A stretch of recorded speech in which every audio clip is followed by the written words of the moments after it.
Care to wager on how long it takes for an activist to contest the announcement of a merger? What about a vote on executive compensation? Not a day goes by that doesn't seem to have news of an activist hedge fund disclosing their stake in a company where they push for change in the name of efficiency, better technology, and, bigger margin opportunities. Regardless if you're running a multinational manufacturer, a technology company, if you're in the transportation sector, or even at the helm of a financial services organization, we're looking at how the C-suite and board should think about and really prepare for an activist investor. I'm Al Dominic, and I'm at NASDAQ's market site in New York City to explore the current state of shareholder activism and how a company's leadership team might prepare for that moment when an investor discloses a significant stake in your company and pushes for change. With me today are Steve Ballard, a managing director at Strategic Governance Advisors, and Scott Barchet, a partner and the head of M&A at the law firm of Paul Weiss.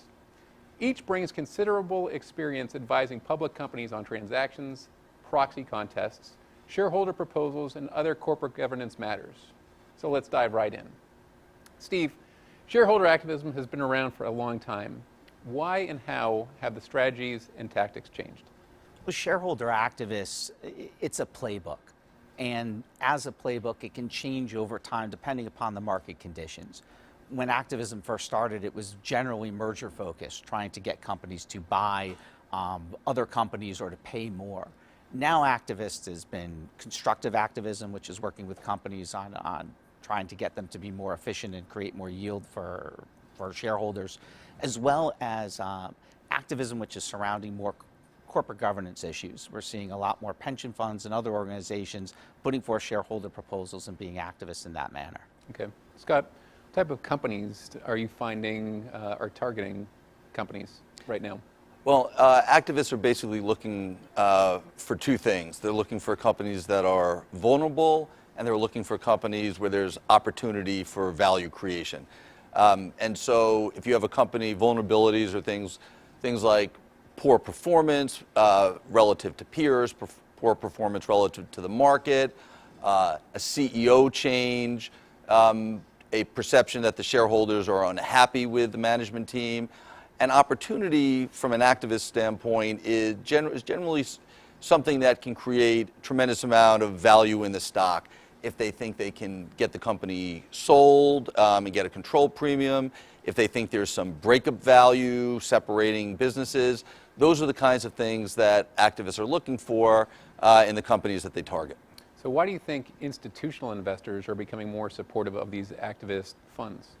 Well, they are. Now, that's not to say that institutional investors aren't also supportive of companies and management teams, but more and more, as you suggest, we're seeing, as compared to, say, 5 or 10 years ago, we are seeing institutional investors support activist initiatives. And I think it's the simple reason is they're looking for alpha. They're also looking for growth in a low growth, in a low growth environment. They're looking for stock prices to go up, and when the companies aren't doing that on their own, more and more institutions are willing to support activists who are looking to make that happen. Sure. So in terms of the board's role, if I'm sitting as an outside director and kind of hearing this perspective that there's a little bit more activity potentially churning up, what should I do? Like, what should I think about? And maybe by extension, what should I not do? Well, activism is about change. Basically, when activists are approaching and engaging a company, they are looking for change, and voters are voting as to whether there should be change at the company. A good role for a board of director, an outside director, is to, in some cases, involve themselves with shareholder engagement. There's a limited, narrow group of shareholders that we are seeing more and more directors engage with. Those are the passive funds and the corporate governance-oriented institutions.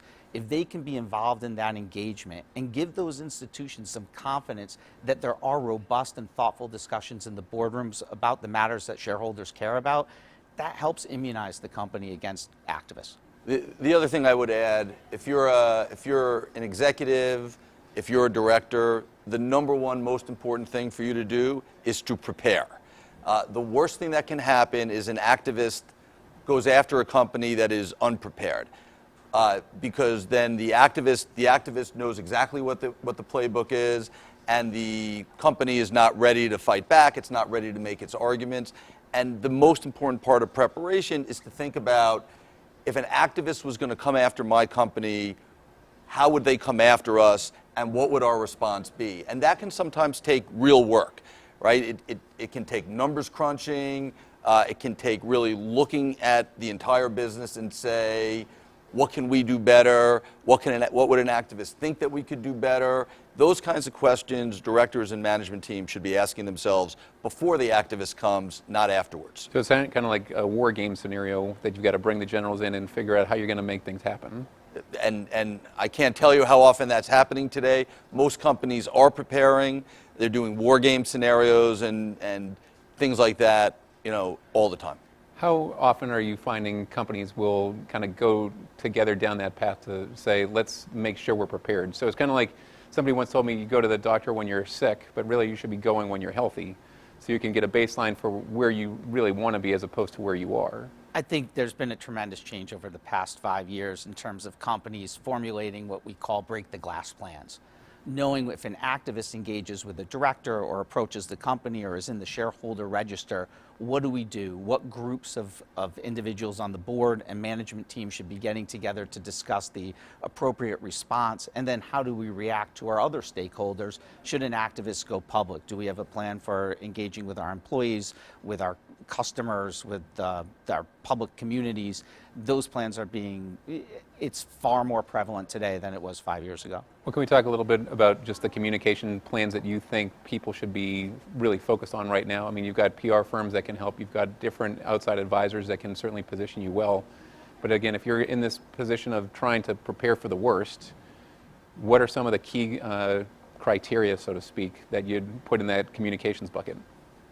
Well, I think first you want to think about who are the communicators going to be, both with the activist, if one shows up, and with your shareholders. Before an activist shows up, it's usually the management team. Sometimes you have outside directors who are speaking with shareholders, but it really is, in this day and age, it really is still the management team doing that. If an activist shows up, there is a very good chance that one or maybe two outside directors will be speaking to shareholders. I think you want to identify in advance who are they going to be and make sure that they're ready to do it. The most important thing when you start having communications, outreach in these kinds of situations, and investor outreach is discipline. Right?